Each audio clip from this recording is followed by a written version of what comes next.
Pasting আইসি তোলা এবং লাগার ক্ষেত্রে যে সতর্কতা আমাদের মাঝে রাখতে হবে, টেকনিশিয়ান ভাইরা আমরা যারা পেস্টিং আইসির কাজ করি তারা সবাই জানি যে সব রকমের হিট সব আইসিতে দেওয়া যায় না এবং আইসিটি ড্যামেজ হওয়ার পসিবিলিটি থাকে। আর দেখতে পাচ্ছেন এটি একটি J2 প্রাইমের সিপিইউ। এটি হচ্ছে J531 মাদারবোর্ডের একটি সিপিইউ। তো এই ধরনের যে মাদারবোর্ডগুলো স্যামসাংয়ের থাকে, তো সেই স্যামসাংয়ের যে মাদারবোর্ডগুলো অতিরিক্ত পাতলা হওয়ার কারণে সামান্য একটু 19-20 হলেই দেখা যাচ্ছে সিপিইউটি ড্যামেজ হয়ে যায় অথবা মাদারবোর্ডটি ড্যামেজ হয়ে যায়। তো সেই ক্ষেত্রে আমাদের যে সতর্কতা থাকতে হবে এবং আমাদের যে সাবধানতার সাথে কাজ করতে হবে। দেখুন, মাইক্রোস্কোপ ছাড়া আমাদের যে পেস্টিং আইসির কাজগুলো করা একেবারে সম্ভব না। আবার আমাদের হাতের অ্যাক্টিভিটি ভালো ছাড়া এগুলা যে পেস্টিং আইসির কাজগুলো করা সম্ভব না। দেখুন, আপনারা ট্রাই করবেন নষ্ট মাদারবোর্ড দিয়ে, আর কাস্টমারের সেট কখনো ট্রাই করতে যাবেন না। একটি সেট হয়তো তাকে ভুলভাল বুঝিয়ে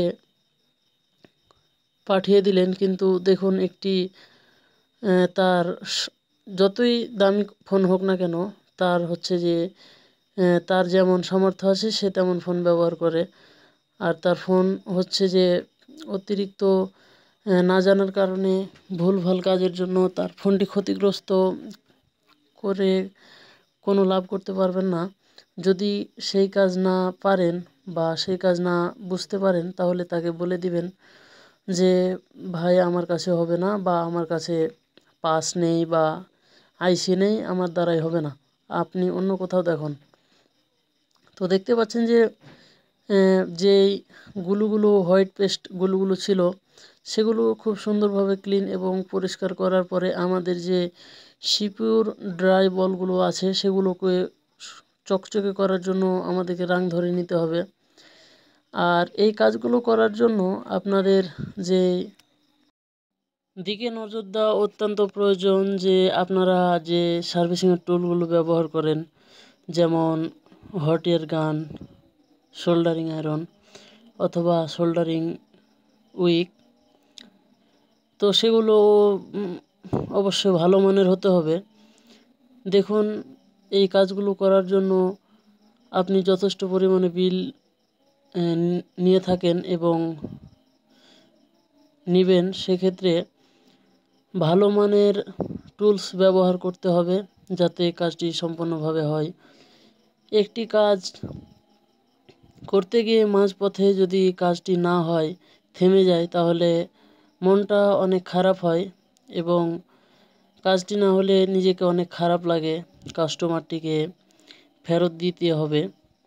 আর যদি একটি কাজ হয় খুব সুন্দরভাবে, একজন টেকনিশিয়ানই জানে যে একটি ডেড মোবাইলের কাজ রিকভারি করে মোবাইলটিকে রান করতে যে অনুভবটা পাই, যে আনন্দটা পাই, অনেক ভালো লাগে।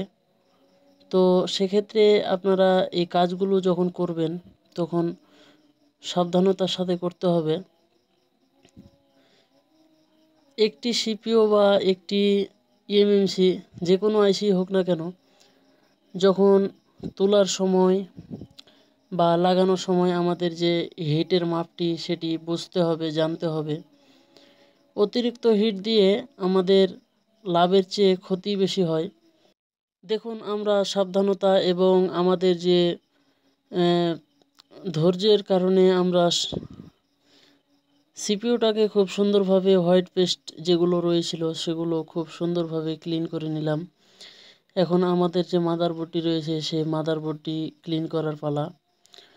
তাতালের বিট একটু উন্নত মানের হতে হবে এবং এখানে বেশি পেশ করা যাবে না, খুব ধীরে ধীরে এবং ধৈর্যের সাথে কাজগুলো করতে হবে, তাহলে আপনারা কাজগুলোতে সাকসেসফুল পাবেন। দেখুন, তাতাল দিয়ে যেই গুলো রিমুভ বা পরিষ্কার করা হচ্ছে, এখানে খুব একটা শক্তি বা প্রেসার প্রয়োগ করা হয় না, খুব আলতোভাবে শুধু আঠাটাকে রিমুভ করা হচ্ছে। আর আঠাটা রিমুভ করতে আমাদের একটু সময় লাগবে আর ধৈর্যের প্রয়োজন। এখানে যে হোয়াইট পেস্টের আঠাগুলো সেগুলো পরিষ্কার একটু কষ্টসাধ্য হয়ে পড়ে, যেহেতু আঠাগুলো হোয়াইট পেস্টিং এবং আঠাগুলো খুব ভালোভাবে উঠতেও চায় না। সেক্ষেত্রে আমাদের একটু সময় নিয়ে কাজগুলো করতে হবে। দেখুন আমরা গ্লুটি খুব পরিষ্কার করে নিয়েছি, খুব বেশিটা নাই, এবং আমাদের এখানে যে ডিসোল্ডারিং উইকটি রয়েছে সেটিও ক্লিন করার ক্ষেত্রে সেটিও একটি নিয়ম বা একটি পদ্ধতি থাকে। সেটি অনেকে যে দেখা যায় যে ডিসোল্ডারিং উইক দিয়ে কাজ করার সময় দেখা যাচ্ছে যে আইসির বলগুলোকে এক জায়গায় করে দেয় এবং কয়েকটি বল একত্রে করে দেয়। সেক্ষেত্রেও আমাদের যে সাবধানতা প্রয়োজন সেটি অবলম্বন করতে হবে। আর আমাদের যদি রিবোলিং এবং পেস্ট ক্লিনার খুব সুন্দর হয় আর আমরা যদি আইসিটাকে খুব সুন্দরভাবে লাগিয়ে দিতে পারি তাহলে ফোনটি আগের মতো রান করবে। দেখুন এখানে সিপিওর যে অনেকগুলো বল উঠে গেছে, এখানে অনেকগুলো এনসি বল উঠে গেছে। তো এগুলাতে ভয় পাওয়ার কোনো প্রয়োজন নাই। দেখতে পাচ্ছেন যে আমাদের মাদারবোর্ডটিও খুব সুন্দরভাবে ক্লিন করে নেওয়া হয়েছে।